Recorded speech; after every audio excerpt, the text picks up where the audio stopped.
This might piss some people off, but I just had to paint this piece. Now hear me out. There was a few reasons why. One being that the veneer was crap. 2, that the paint was coming off. And 3, I wanted to show the beauty of the details on top, but I didn't want to destroy it. My name is Laura and this is Naptime Crafts, a budget DIYer and furniture flipper. This piece was given to me by my dad and I knew that I had to repair it and give it some glory back. While there was a bunch of water damage on the veneer, I knew that I wasn't going to be able to find the same type of veneer because it was just a plywood veneer.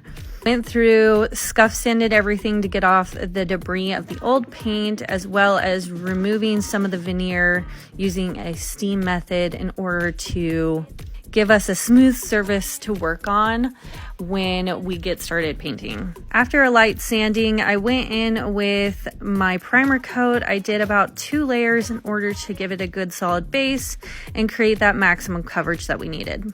Once we were done, I went through and assembled it as it would be for the painting portion. Did another scuffed sand with a 1000 grit, and now it was time to paint.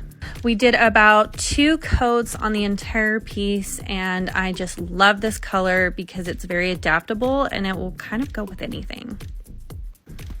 Once we were finished painting, I allowed this to completely dry for over 24 hours just to ensure that the enamel paint had dried completely.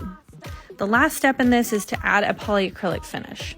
Now, I use an enamel paint, but I also use this top coat just to ensure extra protection. Did about 2 coats sanding in between.